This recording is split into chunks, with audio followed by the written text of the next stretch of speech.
Welcome back to my channel. என்னது current off ஆயிடுச்சா? இந்த ஏசி ஆஃபா? லைட் எதுவுமே தெரிய மாட்டேங்குது. இது எப்படிப்பா ஷூட் பண்றது? இது இல்லாம எப்படி ஷூட் பண்றது? இதுக்கெல்லாம் என்ன எவ்வளவு நம்ம இன்ஜினியரிங் வளர்ந்துருச்சு, ஏன்பா இல்ல? என்ன கரண்ட் இல்லையா? கரண்ட் இல்லன்னு சொல்றீங்க. கரண்ட் இல்லைன்னா எதுவுமே நடக்காதா? ரைட். இப்போ வெல்கம் பேக் மை சேனல் சொல்லி ஷூட் பண்ணணும்னு ஆரம்பிச்சோட என்ன ஆயிடுச்சு? கரண்ட் ஆஃப் ஆயிடுச்சு. இப்போ ஒரு கரண்ட் ஆஃப் ஆயிடுச்சுன்னா ஒரு ஏசி ஓடாது, லைட் எரியாது, ஃபேன் சுத்தாது, எதுவுமே இப்போ நம்ம ஹியூமன் கம்ஃபர்ட் எதுவுமே நடக்காது. இப்போ இதுக்கெல்லாம் எது ரொம்ப முக்கியம்? கரண்ட் தானே. கரண்ட் எந்த டிபார்ட்மெண்ட்? எலக்ட்ரிக்கல். சோ அதனால இந்த வீடியோல எலக்ட்ரிக்கல் அண்ட் எலக்ட்ரானிக்ஸ் பத்தி நம்ம பார்ப்போம். இப்போ ட்ரிபிள்இன்னு சொல்லுவாங்க, அந்த ட்ரிபிள்இ பத்தி நம்ம இந்த வீடியோ ஃபுல்லா பார்ப்போம். ட்ரிபிள்இயோட அட்வான்டேஜஸ் என்னென்ன ஸ்கோப்ஸ் இருக்கு, எங்கெங்க வேலை வாய்ப்பு இருக்கு, அதை நம்ம டீடைலா படிக்கலாம். ரொம்ப சிம்பிளாவே சொல்றேன், ரொம்ப டெக்னிக்கலா நான் சொல்லல, ரொம்ப புரியுற மாதிரி சொல்றேன். ட்ரிபிள்இனா அதுலயே ரெண்டு வேர்டு இருக்கு, எலக்ட்ரிக்கல் அண்ட் எலக்ட்ரானிக்ஸ். அதே மாதிரி எலக்ட்ரிக்கல்னா சிம்பிளானா ஹை வோல்டேஜ் பத்தி படிக்கிறதெல்லாம் என்னவா இருக்கும்னா எலக்ட்ரிக்கலா இருக்கும். எலக்ட்ரானிக்ஸ்னா லோ வோல்டேஜ் பத்தி படிக்கிறதா இருக்கும். சோ ஹை வோல்டேஜ்னா அந்த வீட்ல நீங்க யூஸ் பண்ற மிக்ஸி, மோட்டாரு, பவர் ஜெனரேஷன், இந்த மாதிரி பெரிய பெரிய இது, அதாவது பிளக்ல மாட்டிட்டு நீங்க எல்லாமே பாக்குறீங்களா, அது எல்லாமே சிம்பிளா சொல்லணும்னா அதெல்லாம் எலக்ட்ரிக்கல்ல இருக்கும். எலக்ட்ரானிக்ஸ்னா இது என்னது? செல்போன். இது என்னது? லேப்டாப். சோ இந்த மாதிரி ஒரு பவர்ல இருந்து எடுத்து இந்த 12 வோல்ட் மாத்தி எல்லாம் பண்றாங்களே, சோ அந்த மாதிரி வீட்ல இருக்க வாஷிங் மிஷின், ஏசி, இந்த மாதிரிலாம் நீங்க பத்தி படிக்கிறதா எலக்ட்ரானிக்ஸ்.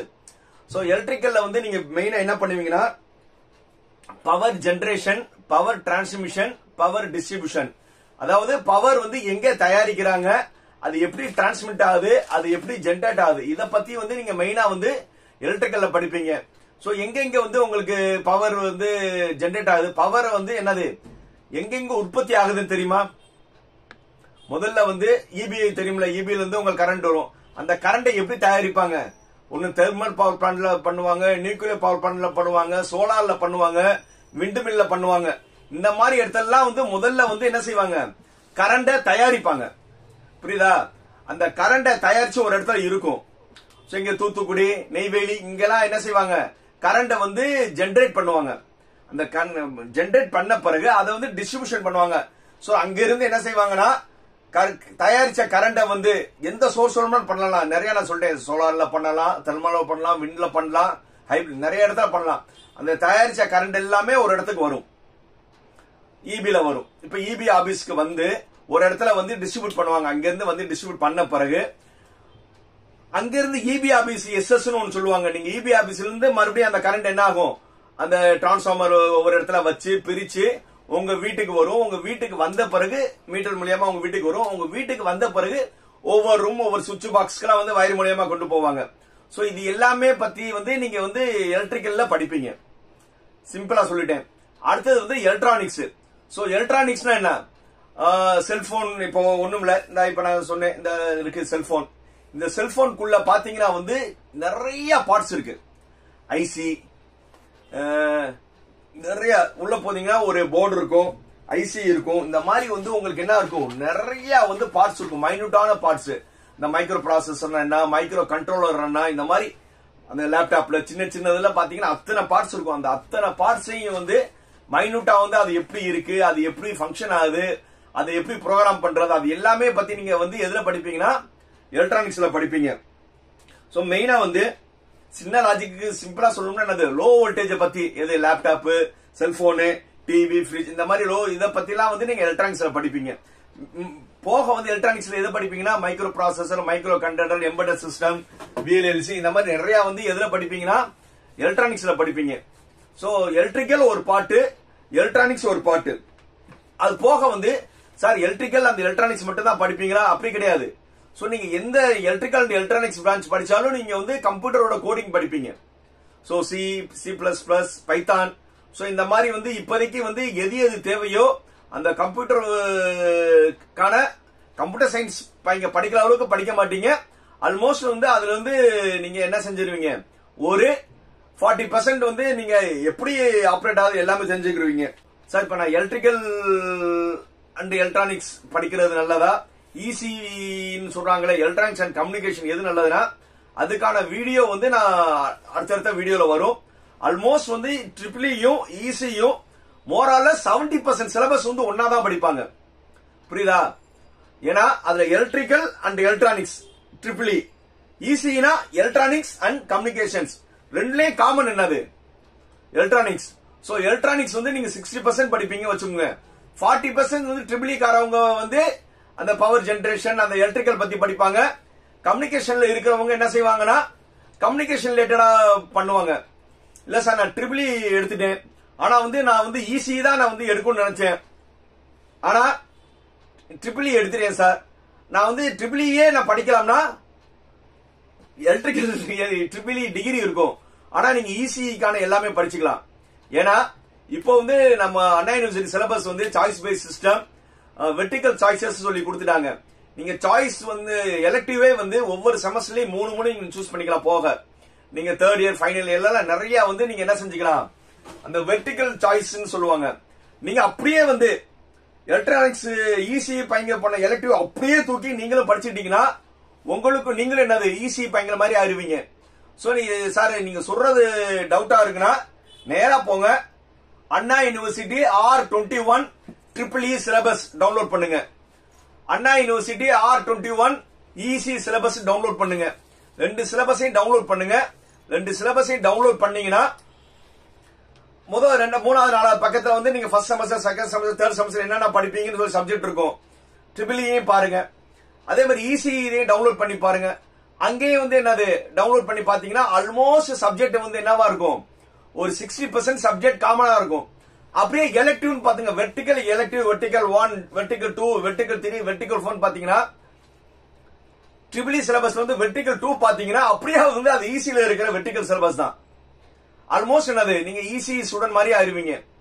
ரைட் சார், எலக்ட்ரிக்கல் படிச்சா வந்து ஜாப் ஆப்பர்ச்சுனிட்டி சார், நீங்க எதுவுமே நான் படிக்கிறேன் சார், எனக்கு வந்து ஜாப் ஆப்பர்ச்சுனிட்டி எதுல ட்ரிபிள்இல எப்படி சார் இருக்கும்? நான் வந்து நிறைய வீடியோல சொல்லியிருக்கேன். இனி 4 வருஷம் கழிச்சு வந்து என்னுடைய பெர்செப்ஷன் வந்து ட்ரிபிள்இ அண்ட் மெக்கானிக்கல் தான் ரூல் பண்ணும். ஏன்னா இப்ப ஆல்மோஸ்ட் வந்து எல்லா இடத்துல இ வெஹிக்கிள் வந்துருச்சு. எல்லா பெரிய பெரிய கம்பெனிஸ் வந்து அவங்களுடைய பெட்ரோல் டீசல் வண்டியை வந்து நிப்பாட்டிட்டாங்க. இப்ப ஹீரோ ஹோண்டாவே வந்து இப்ப என்னது 2 வீலர் வந்து எலக்ட்ரிக்கல் வண்டி வர ஆரம்பிச்சிச்சு. அவங்களோட லாஸ்ட் வண்டியை நிப்பாட்டிட்டாங்க. ஹுண்டாய் எல்லா கம்பெனியும் வந்து அவங்களோட பெட்ரோல் டீசலோட லாஸ்ட் வண்டியெல்லாம் மேனுபேக்சரிங் நிப்பாட்டிட்டாங்க. இனி வர்றது ஃபுல்லா அவங்க ஹைபிரிட் அண்ட் எலக்ட்ரிக்கலுக்கு தான் போறாங்க. இப்ப வந்து அது க்ரோயிங் ஸ்டேஜஸ்ல இருக்கு. நீங்க வந்து இப்போ 2024 நீங்க எப்போ படிச்சு வெளியில வருவீங்க? 2028. 4 வருஷம் கழிச்சு நீங்க வெளியில வரும்போது இப்பவே வந்து எல்லா ஆட்டோமொபைல் செக்டார் ஃபுல்லாவே வந்து வெஹிக்கிள் ஃபுல்லா வந்து ஈக்கு மாறிட்டாங்க. நீங்க 2028ல வரும்போது எல்லா வெஹிக்கிளுமே வந்து எலக்ட்ரிக்கல் வெஹிக்கிளா தான் எல்லா இடத்துலயும் இருக்கும். அதே மாதிரி கவர்மெண்ட் என்ன சொல்லிருக்காங்கன்னா கிரீன் வேல்யூ, அதாவது 2030க்குள்ள வந்து நம்மளுடைய இந்தியா ஃபுல்லா வந்து பசுமை இதா இருக்கணும்னு. அப்படின்னா என்னது, எமிஷன் இல்லாம அந்த பெட்ரோல் டீசல் வண்டி இல்லாம வந்து நம்ம வண்டிகள் இருக்கணும்னு. சோ அப்ப நீங்க 2027, 28 வந்து என்ன இருக்கும்னா, நான் என்னுடைய வண்டி, உங்களுடைய வண்டி, காலேஜ்ல இருக்க கார், பஸ் எல்லாமே வந்து என்ன செய்வாங்கன்னா பெட்ரோல் டீசல் இருக்கிறது டே பை டே வந்து என்ன ஆவாங்கன்னா எலக்ட்ரிக்கல் கன்வர்ஷன்ஸ்க்கு மாறுவாங்க. அது ஆட்டோமொபைல் செக்டார்ல வந்து கார், 2 வீலர், பஸ் எல்லாத்துலயும் வந்து எது மாறணும், டெக்னாலஜி, எலக்ட்ரிக்கல் டெக்னாலஜி தான் மாறும். ஆனா நீங்க மாத்துறது ஆட்டோமொபைல் மெக்கானிக்கல் செக்டார், ஆனா நீங்க மாத்த போற டெக்னாலஜி எலக்ட்ரிக்கல். இது அப்போ வந்து நார்மலா வந்து 4 வருஷம் கழிச்சு எந்த செக்டார்ல வேலை அதிகமா இருக்கும் உங்களுக்கே நல்லா தெரியுது. நான் ஏற்கனவே நிறைய வீடியோ சொல்றேன். கம்ப்யூட்டர்ஸா ஒரு சைடு போனீங்கன்னா ஒரு சைடு வந்து இப்போ இன்ட்ரெஸ்ட் இல்லாம எது இருக்கீங்க, மெக்கானிக்கல், எலக்ட்ரிக்கல் இருக்கீங்க. ஆனா வந்து கண் முன்னாடி வந்து எலக்ட்ரிக்கல் இது வந்து வரப்போகுது. இ வெஹிக்கிள்கான பூம்ஸ் நிறைய இருக்க போகுது. எல்லா கார் கம்பெனி, எல்லா டூ வீலர் கம்பெனி, எல்லா இதுலயும் என்ன வரப்போகுது? எலக்ட்ரிக்கல் டெக்னாலஜி தானே வரப்போகுது. அது போக மெயினா சூப்பரா உங்களுக்கு கவர்மெண்ட் ஜாப்ஸ் கிடைக்க வாய்ப்பு அதிகம்.